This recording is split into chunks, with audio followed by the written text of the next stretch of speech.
Good morning to all of you. Welcome back to our channel. आज हम 14 October की current affairs देखेंगे। So let's get started. आज हमारी पहली हेडलाइन है कि छत्तीसगढ़ गवर्नमेंट ने रिसेंटली बाइगा पीवीटीजीज़ को हैबिटेशन राइट अलॉट किया है। ये हैबिटेशन राइट जो अभी रिसेंटली बैगा कम्युनिटी को मिला है, इससे पहले कमार पीवीटीजीज़ को भी मिल चुका है। पीवीटीजीज़ मतलब पर्टिकुलरली वर्नरेबल ट्राइबल ग्रुप। अब बाएगा का मतलब क्या होता है? सॉर्सरर्स, यानी कि कुछ ऐसे लोग जिनके पास कुछ मैजिकल पावर्स होती हैं। अब ये बाएगा आपकी पीवीटीजीज़ कहाँ कहाँ मिल सकती हैं आपको? छत्तीसगढ़ में तो है ही, इसके अलावा झारखंड, बिहार, उड़ीसा, वेस्ट बंगाल, मध्य प्रदेश, उत्तर प्रदेश में भी आपको देखने को मिल जाएंगी। ओके। उसके बाद जो हमारी बाएगा कम्युनिटी है वो ज़्यादातर माइनर फॉरेस्ट प्रोड्यूस पे ही डिपेंड करती हैं अपने लाइवलीहुड के लिए, बेसिकली अपने डेवलपमेंट के लिए, अपने खाने पीने के लिए। और सबसे जो माइनर फॉरेस्ट प्रोड्यूस, सबसे मेन जो उनका कंपोनेंट है वो है बैम्बू। ठीक है। टैटू कराना इनका काफ़ी कल्चर का एक प्रोमिनेंट, एक बहुत ही इंट्रीगल पार्ट है। तो may be you can get a question in your examination that tattooing is associated with which kind of PVTGs. So you should know this. Okay.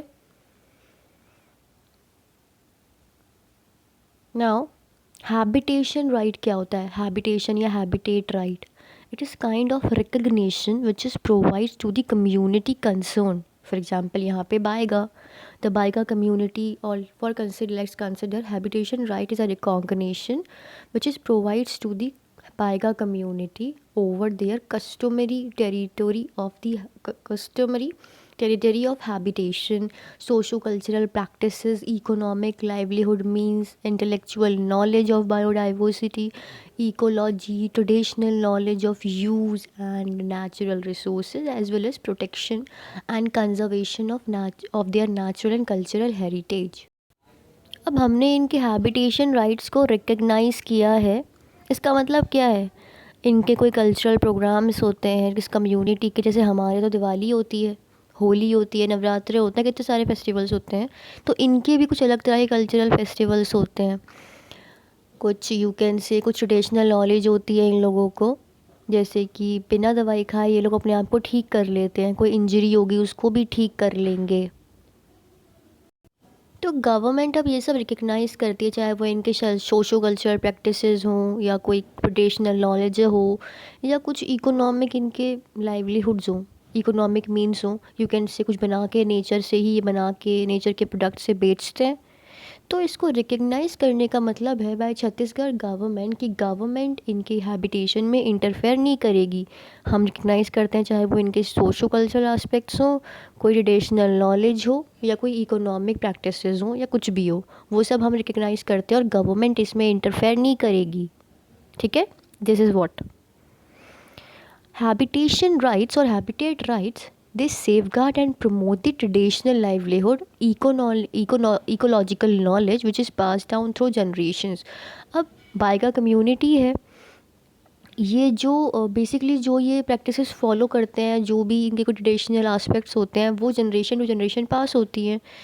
तो भाई ये चीज़ फिर सेफगार्ड हो गई कि इस चीज़ को आगे प्रमोट किया जाएगा, आगे भी ये चलती रहेगी। और एक अच्छी चीज़ है क्योंकि नेचर की चीज़ें ख़त्म नहीं होनी चाहिए, वो परसिस्ट करनी चाहिए। अब पीवीटीजीज़ के बारे में देखें तो out of 75 PVTGs in India, total कितनी है? 75। ये हैबिटेशन राइट सिर्फ 3 ही के पास है। भरिया पीवीटीजीज़ इन मध्य प्रदेश जो कि पहली थी जिसे हैबिटेशन राइट मिला था, उसके बाद है Kamar tribe, and now the Baiga in Chhattisgarh.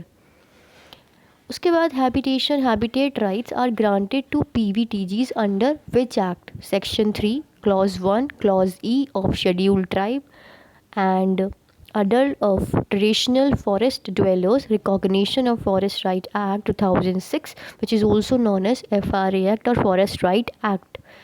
So this act we use or the government use to grant this habitation or habitat right to PVTGs. PVTGs के बारे में कुछ देखते हैं. The particularly vulnerable tribal groups are identified. भाई कैसे कह दे कि PVTGs है? आप हो क्या या मैं हूँ? भाई देखते हैं कोई क्या क्या क्राइटेरिया ये फॉलो करते हैं। क्राइटेरिया जैसे कि टेक्नोलॉजिकल बैकवर्डनेस, फ़ोन वोन नहीं यूज़ करते ये लोग, ठीक है।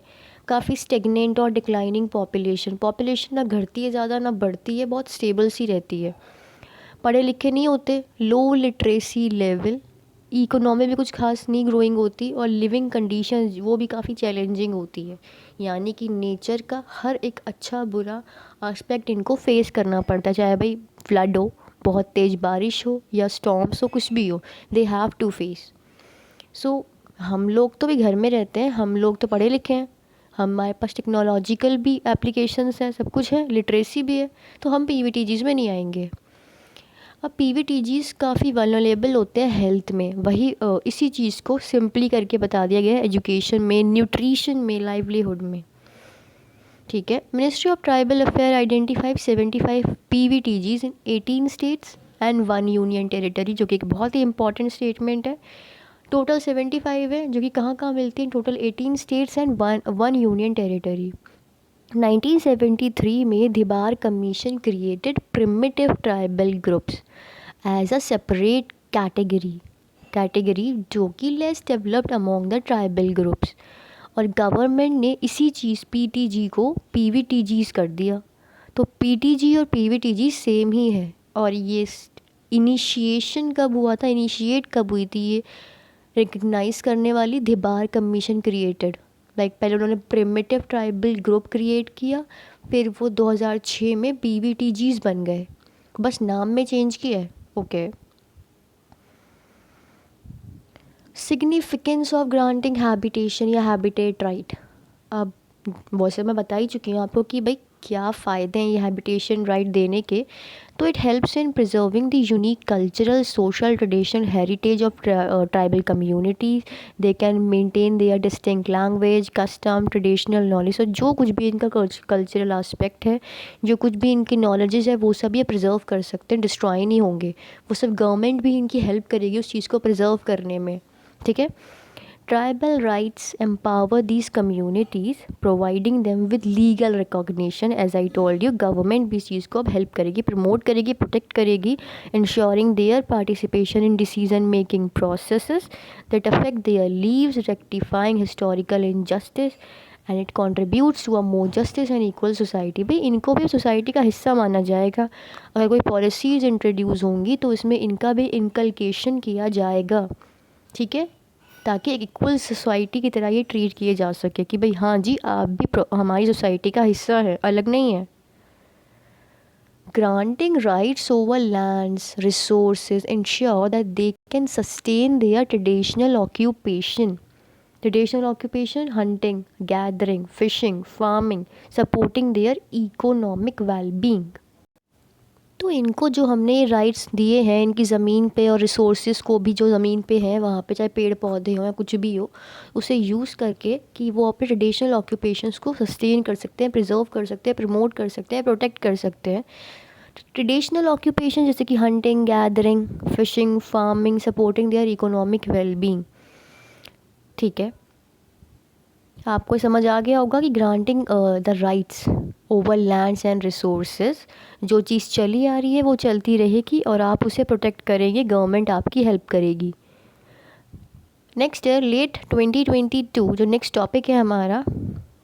2022 में election commission of India proposed a remote electronic voting machine to address the issue related to domestic migrant voting, and the goal is to improve the 67.4% voter turnout in the 2019 general election. तो EVM का ही एक part है remote electronic voting machine, क्योंकि domestic migrants vote नहीं कर पाते, वो अपने डोमेस्टिक स्टेट से दूर रहते हैं जॉब एम्प्लॉयमेंट पर्पसेस के लिए। तो डोमेस्टिक माइग्रेंट जो एक जगह से दूसरी जगह जाते हैं एम्प्लॉयमेंट पर्पसेस या किसी भी पर्पस के लिए, तो वो अपने स्टेट में वोट नहीं कर पाते। तो इसलिए कॉन्सेप्ट इंट्रोड्यूस हुआ था रिमोट इलेक्ट्रॉनिक वोटिंग मशीन, ठीक है। अब term REV as I told you stands for remote electronic voting machine which is propose by the election commission of India, जो कि डेफिनेटली डोमेस्टिक माइग्रेंट्स के लिए है जो कि अपने होम स्टेट में वोट नहीं कर पाते due to their location away from their registered constituencies.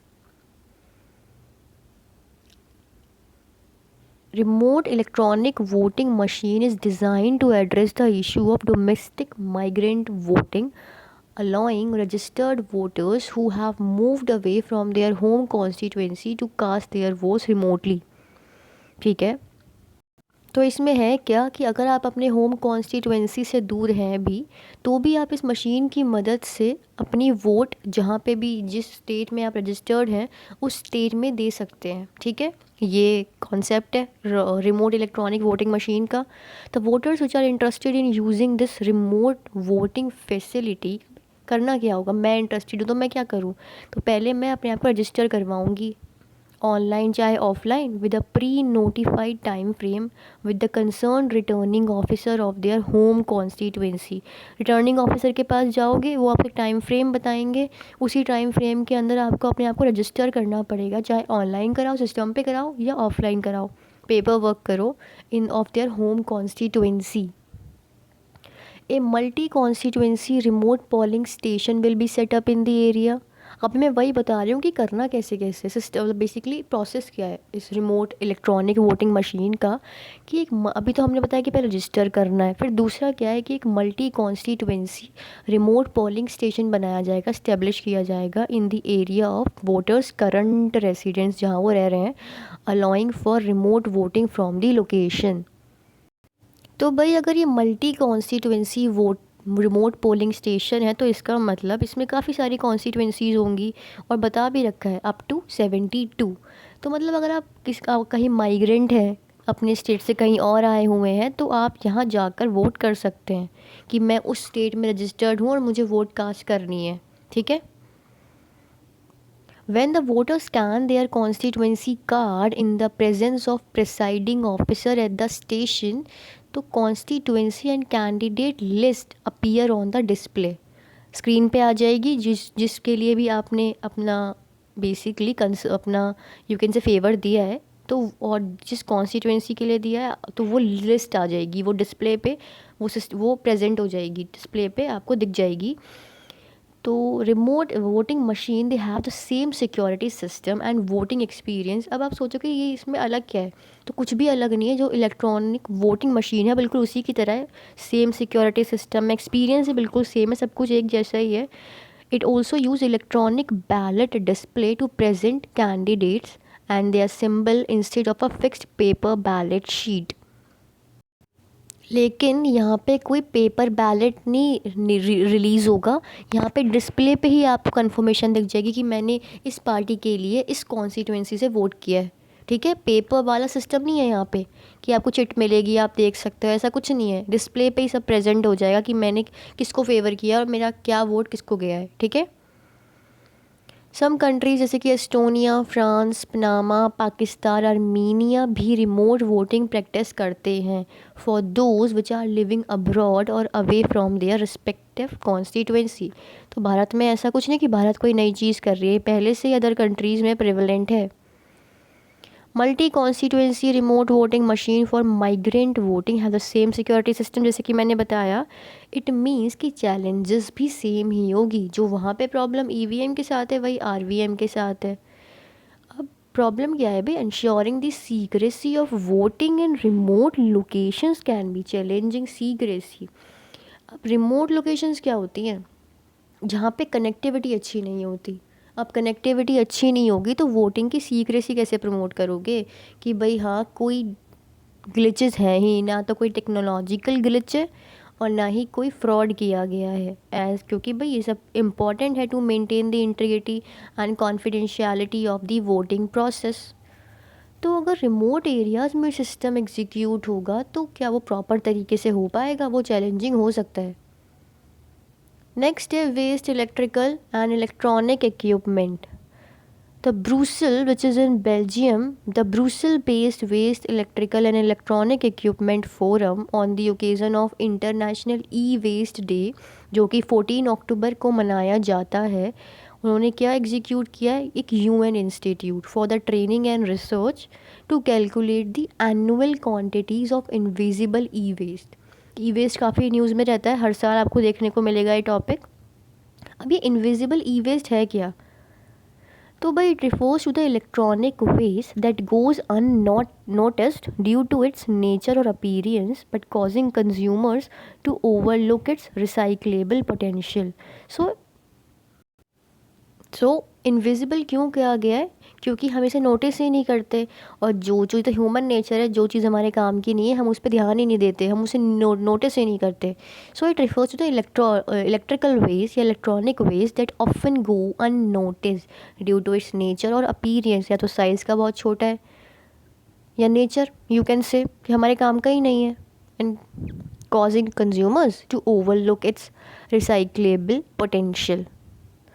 Numerous electronic items जो कि आप कह सकते हैं इस कैटेगरीज़ में है भाई, ई टॉयज़ जैसे कि electronic cars, E cigarettes, E bikes, power tools, smoke detectors, USB sticks, wearable health devices, smartphone gadgets जैसे कि आपके ईयरफोन्स, आपके चार्जर्स, ये सब आपके ई वेस्ट, इनविजिबल ई वेस्ट में आते हैं।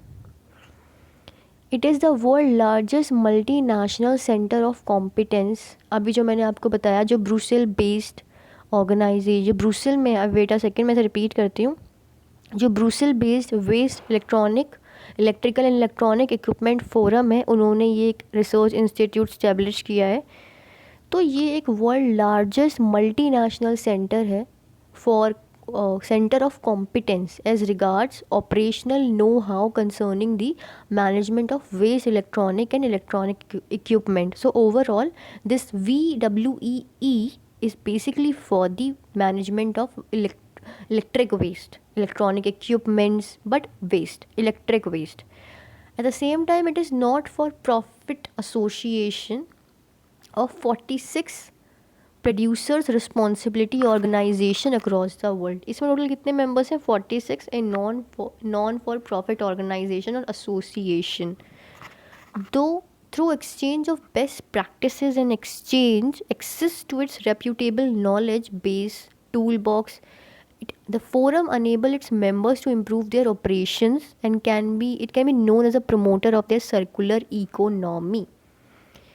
तो सबके पास अपने अपने नॉलेजेस हैं कि हम कैसे इलेक्ट्रिकल वेस्ट को मैनेज कर सकते हैं, लेकिन अगर वो सब ग्रुपिंग बना लें और सब अपनी बेस्ट प्रैक्टिसेस एक्सचेंज करें तो वो इस चीज़ को एड्रेस कर सकते हैं, ई वेस्ट को, that will going to promote your circular economy. Circular economy मतलब कुछ भी वेस्ट नहीं होगा, सब कुछ साइकिल में ही यूज़ हो जाएगा, कुछ भी रिलीज़ होगा, कोई भी मेटल, कोई भी इलेक्ट्रिक प्रोडक्ट, उसे रीयूज़ किया जाएगा, रिड्यूस, रीयूज़, रीसाइकिल, यही सर्कुलर इकोनॉमी कहती है। 35% ऑफ इनविजिबल ई वेस्ट, 35 कितना होगा भाई? 3.2 बिलियन किलोग्राम, और वो ज़्यादातर ई टॉयज़ से आता है, जैसे कि आपके race car sets, electric trains, आपके ड्रोन्स, आपकी बाइकिंग, कंप्यूटर्स, यहाँ से सबसे ज़्यादा आपका ई वेस्ट आता है।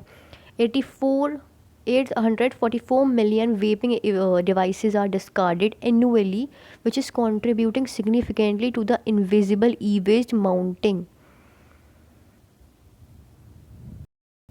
वेपिंग से मेरा मतलब क्या था? वेपिंग डिवाइसेस जो वेपर्स बनाने के लिए हम ई सिगरेट्स में यूज़ करते हैं, तो वो भी काफ़ी अच्छा कंट्रीब्यूटर है भाई, अच्छा कह लो, अच्छा तो नहीं बट कंट्रीब्यूटर है, जिसमें हाईएस्ट हमारे ई टॉयज़ हैं और देन हमारे वेपिंग डिवाइसेस।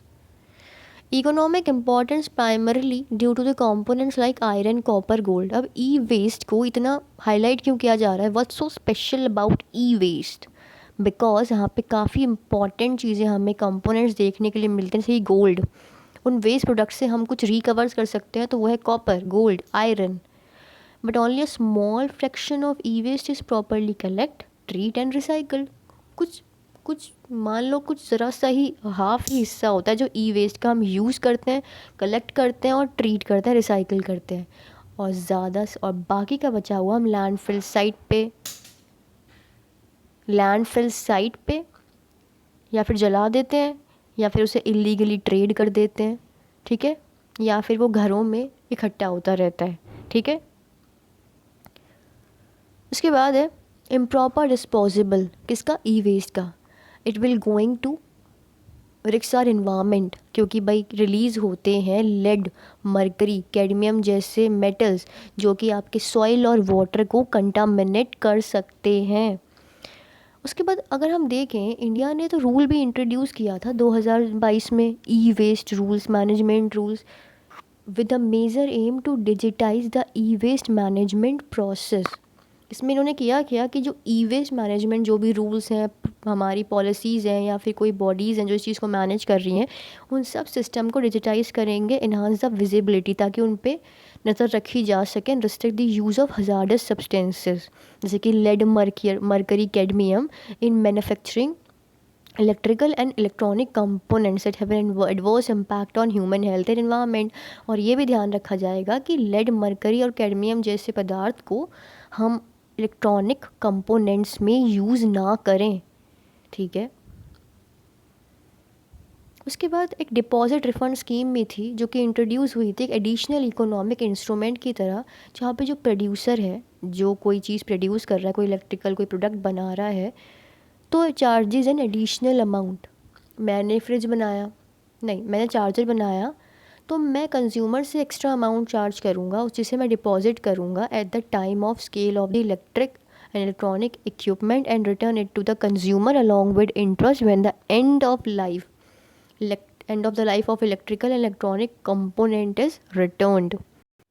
तो इसमें था क्या, ये स्कीम थी डिपॉजिट रिफंड स्कीम, जिसमें जो प्रोड्यूसर है वो कंज्यूमर से एक्स्ट्रा अमाउंट चार्ज करेगा और फिर वही अमाउंट वो कंज्यूमर को वापस करेगा जब हम उसकी, जो अब हमारा तो प्रोडक्ट ख़राब हो गया, कंज्यूमर ने यूज़ किया, कुछ टाइम बाद वो ख़राब हो गया, लेकिन आपको वो पैसे वापस मिलेंगे और इंटरेस्ट भी मिलेगा जब हम उसकी जो एंड ऑफ लाइफ है, यानी कि जब वो वर्क करना बंद कर चुका है, हम उसको फिर से रीजेन्युएट कर देंगे, फिर से उसको ऑन कर देंगे, फिर से वो वर्क करने लग जाएगा, तो वो चीज़ आपको पैसे और इंटरेस्ट के साथ वापस मिलेंगी, ठीक है। ये चीज़ थी। Significant notice pertaining to e waste management या ई वेस्ट रेगुलेशन ऑफ 2010 में भी ई वेस्ट रूल इंट्रोड्यूस हुए थे जो कि गवर्न किए जाते थे under the environment protection act 1986, ठीक है। एक कंसेप्ट था एक्सटेंडेड प्रोड्यूसर रिस्पॉन्सिबिलिटी, जो हमारे ई वेस्ट 2010 रूल्स में थे, वो इसका मेन फीचर था कि भाई जो प्रोड्यूस कर रहा है उसी की रिस्पॉन्सिबिलिटी है। 2016 के रूल्स में कॉन्सेप्ट था प्रोडक्ट स्टीवॉर्डशिप, जिसमें प्रोडक्ट स्टीवॉर्डशिप क्या होता है, ऐसा कंसेप्ट, एक ऐसा अप्रोच जिसमें प्रोड्यूसर की रिस्पॉन्सिबिलिटी, मैन्युफैक्चरर की और बाकी जितने भी स्टॉक होल्डर्स हैं for the entire life cycle of its product, entire life cycle of a product from its creation to a display और रिसाइकलिंग, उन्हीं की सारी रिस्पॉन्सिबिलिटी है कि जो भी एक पूरी चेन में इन्वॉल्व है उस प्रोडक्ट को बनाने में, वो ही सब उसको मैनेज करेंगे, उसकी रिसाइकलिंग, उसके डिस्पोजल में, ठीक है, वो भी सेफली। सोल्यूशन बताया गया गवर्नमेंट ने भी कुछ ई वेस्ट का, जैसे कि भाई ई वेस्ट एटीएम, पब्लिक प्लेसेस में ई वेस्ट एटीएम लगाएंगे जहाँ पे individuals can deposit their old electronic devices and in return उनको कुछ फाइनेंशियल इंसेंटिव्स या वाउचर्स दिए जाएंगे फॉर पब्लिक ट्रांसपोर्टेशन या एसेंशियल गुड्स, हो के एक अच्छा इंसेंटिव है भाई। नेक्स्ट है, national statistical office release the periodic labour force survey annual report to 2022-23 on the basis of periodic labor force survey। सबसे पहले लेबर फोर्स पार्टिसिपेशन रेट क्या होता है, the percentage of working age population, जितने लोग काम कर सकते हैं, और काम करने वाले लोग कौन सी एज में आते हैं, 15 और उससे ऊपर वाले, या तो वो एम्प्लॉयड है या वो अनएम्प्लॉयड है, लेकिन फिर भी अगर अनएम्प्लॉयड है इसका मतलब ये नहीं कि काम नहीं करेंगे, they want to do the work. So labour force participation rate is a percentage of working age population. अब वर्किंग एज 15 हो या उससे अबव हो, सब आते हैं इसमें, एम्प्लॉयड, अनएम्प्लॉयड, क्योंकि अनएम्प्लॉयड भी काम करना चाहते हैं। सब्सिडायरी इकोनॉमिक एक्टिविटी स्टेटस क्या होता है, in which a person in addition to his usual principal status some additional economic activity for 30 days, या you can say for a reference period of 365 days preceding the date of survey was considered the subsidiary economic status of the person। जब हम अपनी job के साथ ही कोई दूसरा भी काम करते हैं फॉर 365 days, वो सब्सिडायरी इकोनॉमिक एक्टिविटी स्टेटस में आता है, okay. The activity status on which a person spend a relatively long time, much time during 365 days preceding the date of survey was considered the usual principal activity status of the person. तो अगर हम किसी काम को करने में बहुत ज़्यादा टाइम ले रहे हैं तो उसे हम कहते हैं principal activity status of a person. अब भाई कोई जॉब है, उसमें हमें ज़्यादा सैलरी मिलती है, तो भाई हम उसमें अच्छे से काम करेंगे, बहुत ज़्यादा अच्छे से एक्यूरेसी के साथ. तो उसी चीज़ को हम principal activity status of the person कहते हैं. अब ये पीरियोडिक लेबर फोर्स सर्वे क्या होता है? एक ऐसा survey which is conducted by NSO, national statistical office, under the ministry of statistics and programme implementation, जिसमें वो एम्प्लॉयमेंट और अनएम्प्लॉयमेंट सिचुएशन क्या है इंडिया में वो मेज़र करते हैं. अब पहले तो कितनी तरह की अनएम्प्लॉयमेंट होती है ये देख लेते हैं. एक होती है डिस्गाइज्ड अनएम्प्लॉयमेंट, जिसमें the more people are employed than needed, primarily found in agriculture और अनऑर्गेनाइज सेक्टर्स. हमें ज़रूरत कम ही लोगों की, लेकिन फिर भी हमने बहुत सारे लोग रखे हुए हैं. और ज़्यादातर ये सिस्टम, इस तरह का सिस्टम कहाँ देखने को मिलेगा आपको? एग्रीकल्चर सिस्टम में, एग्रीकल्चरल सेक्टर में, या कुछ अनऑर्गेनाइज सेक्टर जिनमें कुछ रूल्स रेगुलेशंस नहीं होते. कोई भी आया उसे रख लिया, तुम भी आए तुम्हें भी रख लिया. उसके बाद होता है सीजनल अनएम्प्लॉयमेंट, जो कि स्पेसिफिक सीजन्स में ही आपको जब काम दिया जाता है. और वो ज़्यादातर कहाँ देखने को मिलता है? Agriculture labours who do not work year around. भाई जब मौसम अच्छा होगा तभी तो काम मिलेगा. जब जब पर्टिकुलरली क्रॉप के लिए फेवर वाले सीजन्स होंगे, रेनी प्रॉपर है, सनी प्रॉपर होना चाहिए, सब कुछ प्रॉपर होना चाहिए, सॉइल, लैंड, सब कुछ. तो एक सीजनल एम्प्लॉयमेंट है. और सब डेफिनेटली मौसम हर साल एक जैसा नहीं रहता, हर बदलता रहता है. कुछ टाइम के लिए गर्मी, फिर सर्दी, फिर रेनी, इस तरह से सिस्टम रहता है. तो सीजनल अनएम्प्लॉयमेंट. उसके बाद है हमारे पास स्ट्रक्चरल अनएम्प्लॉयमेंट, कि आपकी स्किल्स कुछ है, आप करना कुछ और कर कुछ और जॉब रहे हैं. फॉर एग्ज़ाम्पल, आप MA BA MA है, आप कंप्यूटर में काफ़ी एक्सपीरियंसड है, बट आपके पास वो स्किल, उस तरह की जॉब नहीं है. आपके पास टीचिंग की जॉब है, आप पढ़ा रहे हैं स्कूल में. तो एक स्ट्रक्चर एम्प्लॉयमेंट, स्किल्स किसी और चीज़ की है पर जॉब किसी और चीज़ की. उसके बाद है फ्रिक्शनल अनएम्प्लॉयमेंट, या time lag when individual search for और switch between jobs, often voluntary and not due to job shortages. When you switch, basically when you look for jobs, जब आप कोई जॉब ढूंढ रहे होते हैं, या तो आप कोई जॉब कर रहे हैं उसी के बीच में ढूंढ रहे हैं, और जो कि आप अपनी मर्ज़ी से करते हैं. ठीक है, ऐसा नहीं कि जॉब की कमी है, you are doing this voluntary. तो ये वो वक्त होता है जब आप जॉब ढूंढ रहे होते हैं. और स्विच बिटवीन जॉब्स, या फिर आपने कुछ टाइम कोई जॉब करी, फिर छोड़ दी, फिर ढूंढी दूसरी जॉब, फिर वो दूसरी कर ली, फिर उससे भी थोड़े टाइम की, छोड़ दी, फिर ढूंढी दूसरी तीसरी जॉब, फिर वो कर ली, इस तरह से. नेक्स्ट है vulnerable employment. It is the informal contractless work without legal protection, often leading to unrecorded unemployment. Vulnerable employment में जिसका कोई कॉन्ट्रैक्ट नहीं, कोई रजिस्ट्रेशन नहीं, कोई लीगल प्रोटेक्शन नहीं, चोट लगे कुछ भी हो, अगर सैलरी नहीं भी दे तो किससे कंप्लेन करोगे? कोई कॉन्टैक्ट, कोई डिटेल्स ही नहीं है कि आपने यहाँ काम किया, कोई प्रूफ है. तो इस तरह के सिस्टम को हम कहते हैं vulnerable unemployment. Vulnerable employment. Okay. Next है international monetary fund release its world economic outlook. तो सबसे पहले तो ये याद रखेंगे कि वर्ल्ड इकोनॉमिक आउटलुक कौन रिलीज़ करता है? IMF 2023, जिन्होंने क्या रिलीज़ किया है? वर्ल्ड इकोनॉमिक आउटलुक, जिसका नाम है navigating global divergence, which stated that the Indian economy will grow faster than previously estimated. इस आउटलुक के अकॉर्डिंग ये बताया IMF ने कि इंडिया को ये एस्टीमेट दिया गया है कि भाई इंडिया फास्टर ग्रो करेगी. जितना जितना हमने पहले एस्टीमेट किया था उसके मुकाबले में इंडिया विल ग्रो फास्टर. तो इंडिया फास्टर ग्रो करेगी, उनके आउटलुक ने IMF के ये बताया है. अब IMF के बारे में देखते हैं, जो कि एक इंटरनेशनल ऑर्गेनाइजेशन है, ग्लोबल इकोनॉमिक ग्रोथ प्रमोट करता है, फाइनेंशियल स्टेबिलिटी प्रमोट करता है, और encourage international trade, poverty reduce करता है, उसमें हेल्प करता है. ये कब सेटअप हुआ था? किसके दौरान? Bretton Woods conference in 1945. Originally अगर शुरुआत से देखें तो प्राइमरी गोल क्या था IMF का? कि भाई इंटरनेशनल इकोनॉमिक कोऑर्डिनेशन प्रमोट करेंगे, ताकि जो करेंसीज़ हैं वो डीवैल्यू ना करें. तो IMF का काम ये था कि वो पहले ही कोशिश करते थे to bring about international economic coordination, सब कोऑर्डिनेट करें with respect to their economic status. Internationally at the global platform, ताकि वो अपने कोई पर्टिकुलर कंट्री अपने एक्सपोर्ट्स ना प्रमोट करे और बाकी कंट्रीज डीवैल्यू ना हो, सबको इक्वल रिकॉग्निशन प्रोवाइड हो जाए। ओके। उसके बाद कुछ रिपोर्ट्स IMF, एक तो वर्ल्ड इकोनॉमिक आउटलुक हमने अभी देखा, इसके अलावा और क्या पब्लिश करता है, ग्लोबल फाइनेंशियल स्टेबिलिटी रिपोर्ट। ठीक है, जो वर्ल्ड इकोनॉमिक आउटलुक है जो हमने अभी देखा, वो publish twice a year in the month of April and October, साल में 2 बार, एक तो अप्रैल में और एक अक्टूबर में।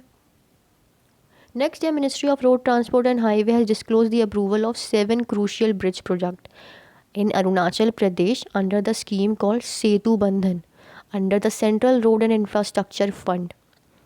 Setu Bandhan scheme under the Central Road Infrastructure Fund. अब ये सेंट्रल रोड इंफ्रास्ट्रक्चर फंड क्या है, जिसे हम पहले सेंट्रल रोड फंड भी कहते थे, establish in 2000 under the central road fund act 2000. It comprises a cess which is imposed along with excise duty on petrol and diesel. तो जो पेट्रोल और डीजल अपनी गाड़ियाँ भरवाते हैं उस पर एक सेस लगता है, एक तरह का टैक्स है ये भी, जो सेस के साथ एक्साइज ड्यूटी भी लगाई जाती है, तो वो जो कलेक्शन होता है वो इस फंड में आता है। जो एडमिनिस्ट्रेटिव कंट्रोल है इस फंड का वो मिनिस्ट्री ऑफ फाइनेंस के पास है, लेकिन पहले ministry of road transport and highway के पास था। ओके। सेतु बंधन स्कीम जो है इसमें it is initiated by the road transport and highway ministry, जिसमें वो क्या प्रमोट करेंगे, construction of rail over the bridges, under the bridges and on state roads. Bridges कहाँ कहाँ पे, over the rail, under, basically rail over the bridges, rail under the bridges, bridge के नीचे चलेगी, ब्रिज के basically rail under the bridge का मतलब है कि आपकी रेल नीचे है और ब्रिज आपका ऊपर है, तो उसके नीचे भी आपकी ट्रेन चलेगी, और bridges on state roads. Okay, now this programme is design to enhance the road safety, road safety के लिए है, जिसमें हम क्या करेंगे, जो एग्जिस्टिंग लेवल है crossing with bridges, it will going to replace, कि आपको कोई फॉर एग्जांपल एक जगह से दूसरी जगह जाना है तो ब्रिज की सहायता ना लें, ultimately reducing the accident at these locations, क्योंकि कितनी बार होता है कि ब्रिज टूट जाते हैं। ठीक है। नेक्स्ट है Gaza strip which is situated in the eastern Mediterranean basin. वो किस किस से कौन कौन सी कंट्रीज़ के साथ अपना बॉर्डर शेयर करता है भाई, Egypt, Israel and Mediterranean Sea and one of the most densely populated area globally, कौन सा, गाजा स्ट्रिप। ये एक इम्पॉर्टेंट फैक्ट है, one of the most, not the only one but one of the most densely populated area, क्योंकि इसमें 2 million residents, over 2 million living in a very tiny area. Term open air prison has been widely used by academics, activists and journalists to characterize the conditions which are there in Gaza. Open air prison एक term दे रखा है Gaza को, कि भाई open air prison जब भी आए तो गाज़ा की बात हो रही है, गाज़ा स्ट्रिप की। नेक्स्ट है, national aeronautics and space administration यानी कि NASA confirm the presence of high carbon content and water bearing clay mineral in the samples, जो उन्होंने एक एस्टेरॉयड बीनू से कलेक्ट किए हैं। ये बताया गया कि भाई इसमें काफ़ी कार्बन है और clay bearing, water bearing clay minerals भी हैं इसमें। बीनू एक एस्टेरॉयड है, the 4.5 billion year old asteroid which is small near earth asteroid that passes close to the earth every 6 years. Earth के बहुत पास से गुजरता है हर 6 साल में एक बार। ये जो एस्टेरॉयड था, it was discovered by a team from NASA funded Lincoln near earth asteroid research team. तो it is the US first asteroid sample return mission. ठीक है, इसमें क्या था कि भाई जो हमारा US का एक मिशन था कि इसमें हम एस्टेरॉयड के सैम्पल्स रिटर्न कर वापस लेके आएंगे अर्थ पे, तो जो वो कामयाब भी हो गए। तभी तो बताया उन्होंने कि जो बीनू एस्टेरॉयड हमें मिला है उसमें कार्बन और वाटर क्ले मटेरियल्स हमें मिले हैं। तो इन्होंने किया क्या, it aim to collect the and carry a pristine and unaltered samples from a asteroid back to earth for scientific study. तो इन्होंने क्या किया कि इन्होंने वहाँ से ये चीज़ कलेक्ट कर ली। इन्होंने फिर फाइंड आउट किया कि अगर किसी जगह का हमें कुछ प्रोडक्ट मिल जाए, कुछ भी मटेरियल मिल जाए, तो हम उसको आइडेंटिफाई कर सकते हैं, उसके सिस्टम को, उसके अरेंजमेंट को, कि जहाँ से ये आया फिर वहाँ किस तरह का सिस्टम होता होगा, एग्जिस्ट करता होगा। उसके बाद है OSIRIS-REX, जो कि original spectral interpretation resource identification security regulate explorer एक तरह का स्पेस क्राफ्ट है जो कि बेनू के लिए ही लॉन्च हुआ था। ये 7 ईयर लॉन्ग वॉयज, मतलब जो मिशन था उसका टाइम था 7 ईयर्स का, and will conclude when at least 60 grams of samples are delivered back to earth. और ये पूरा कब हुआ कि कम से कम 60% ऑफ सैम्पल्स हमें मिल गए। ठीक है, जब हमने 60% का टारगेट पूरा कर लिया तो हमारा मिशन पूरा हो गया भाई। इतना सारा हम 60% मटेरियल अपने अर्थ पे लेने में कामयाब हो गए। ठीक है, एस्टेरॉइड्स क्या होते हैं? इतने से एस्टेरॉइड पढ़ रहे हैं। एस्टेरॉइड रॉकी ऑब्जेक्ट्स, पत्थर की तरह दिखते हैं, सन के चारों ओर घूमते हैं, बट प्लैनेट्स से छोटे होते हैं। They are smaller than planets, इसलिए एस्टेरॉइड्स को माइनर प्लैनेट्स भी कहते हैं। इन्हें हमने कुछ कैटेगरीज में डिवाइड किया गया, जैसे कि पहला है द एस्टेरॉइड्स बेल्ट, जो कि found between the asteroid belt between Mars and Jupiter. तो एक कैटेगरी है जो एस्टेरॉइड हमें मार्स एंड जुपिटर के बीच में मिलते हैं, वो एस्टेरॉइड हो गए found in the main asteroid belt between Mars and Jupiter. दूसरे हम एस्टेरॉइड्स को कहते हैं trojans, that share an orbit with a larger planet. अगर जुपिटर की प्लैनेट में ही है वही, किसी भी ऑर्बिट के, किसी भी प्लैनेट की ऑर्बिट में अगर वो एस्टेरॉइड है तो वो ट्रोजन बन जाएगा। ठीक है, नेक्स्ट है नियर अर्थ एस्टेरॉइड। ये भी एक क्लासिफिकेशन है जिसमें जो हमारा ऑर्बिट है which have a orbit that pass close by the earth, इन्हें अर्थ क्रॉसर्स भी कहते हैं। कहने का मतलब क्या है? तो इन्हें नियर अर्थ एस्टेरॉइड इसीलिए तो कहा जाता है भाई, नियर यानी कि अर्थ के बहुत पास से होके गुजरते हैं, अर्थ की एस्टेरॉइड के बहुत, अर्थ की ऑर्बिट से बहुत ही पास होके गुजरते हैं, इसलिए इन्हें नियर अर्थ एस्टेरॉइड कहा जाता है। तो ये 3 तरह की क्लासिफिकेशन हमने पढ़ ली। नेक्स्ट है हमारा INS सागर ध्वनि, जो कि एक ओशियानोग्राफिक रिसर्च वेसल है of the naval physical oceanographic laboratory का अंडर कोची अंडर DRDO। उन्होंने एक सागर मात्री स्टैब्लिश किया है, जो कि मिशन है इनका, mission 4 from south jetty southern naval command Kochi. ठीक है, INS सागर ध्वनि क्या है? एक research vessel, oceanographic research vessel under DRDO। India's intensified mission Indradhanush, भाई पहले तो 5.4 4.0 था, 5.0 लॉन्च हो गया। और इस मिशन के अंतर्गत हम स्पेशल फोकस मीज़ल्स और रूबीला पे करेंगे, जिसमें हम वैक्सीनेशन कवरेज प्रोवाइड कराएंगे इन दोनों के लिए। ठीक है, नेक्स्ट है the chief minister Hemant Soren unveils Juhi mascot, Juhi for the women Asian championship trophy.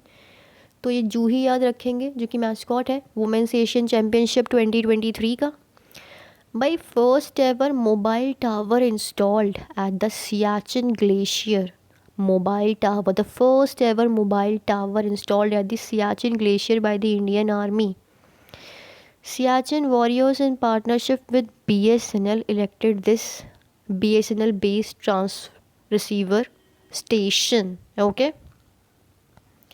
ICI bank introduce iFinance, जो कि एक वन स्टॉप सोल्यूशन है for multi bank account access. जैसे कि भाई हमारा फ़ोन पे है, हम उस एप्लीकेशन से मल्टीपल बैंक को यूज़ एक्सेस कर सकते हैं। इसी तरह ICI बैंक ने ये अपना आई फाइनेंस इंट्रोड्यूस किया है। ठीक है, उसके बाद है जोमेटो, उन्होंने एक पार्सल डिलीवरी सर्विस लॉन्च करी है एक्स स्ट्रीम। ठीक है, with a primary focus on merchants. Next है Indian oil corporation board has given the green light. Green light से मेरा मतलब है approval for an equity investment of 1660.5 crore 15 crore securing a 50% stakes in the joint ventures company the Indian oil NTPC green energy. तो Indian oil company ने 50, तो मेरा कहने का मतलब ये है कि इंडियन ऑयल कंपनी ने, जो हमारी IOC है, उन्होंने अपना 50% स्टेक्स किस में दे दिया है? NTPC में। NTPC ग्रीन एनर्जी प्रमोट करने में उन्होंने अपने स्टेक्स दे दिए हैं। And this initiative will going to protect our environment and promote our environment. भाई इंडियन ऑयल कॉरपोरेशन ने NTPC के ग्रीन प्रोजेक्ट्स में, ग्रीन एनर्जीज़ में अपना स्टेक दे दिया, और भी 50% का। नेक्स्ट है वर्ल्ड माइग्रेटरी डे कब सेलिब्रेट करते हैं? October 14, world migratory day. The world migratory bird day जो कि अक्टूबर 14 को सेलिब्रेट किया जाता है। तो 2023 की थीम क्या है? Water sustaining bird life. Next है prime minister Narendra Modi will going to inaugurate the 141st international olympic committee session in the Jio world centre in Mumbai. इसमें आपके दो चीज़ इंपॉर्टेंट है कि पहला ये है कि इंटरनेशनल ओलंपिक कमेटी सेशन कहाँ लॉन्च बेसिकली इनॉग्रेट होगा? जियो वर्ल्ड सेंटर में। और दूसरा ये है कि जियो वर्ल्ड सेंटर है कहाँ? मुंबई में। ठीक है। नेक्स्ट है Mumbai secure 19 spot basically rank and the Bangalore 22nd and New Delhi 25th in the Knight Frank Index। Bengaluru जो कि एक इंडिया सिलिकॉन वैली के नाम से जाना जाता है as the second highest rank Indian city on the index. ठीक है। नेक्स्ट है NTPC the only Indian public sector unit to feature in Forbes world best employer 2023 list. भाई वर्ल्ड बेस्ट एम्प्लॉयर की लिस्ट में आ गए हमारे एनटीपीसी। क्या बात है, जो कि द ओनली पब्लिक सेक्टर जिसे ये रिकॉग्निशन मिला है। Next NTPC limited has basically achieve a remarkable distinction. वही है, दे गॉट दिस वेरी एक डिफरेंट सा उन्हें रिकॉग्निशन मिल गया क्योंकि वो इस लिस्ट में आ गए वर्ल्ड बेस्ट एम्प्लॉयर 2023। नेक्स्ट है Hollywood actor Michael Douglas is set to receive the prestigious Satyajit Ray excellence award in the film lifetime award at the 54th international film festival जो कि गोवा में होगा।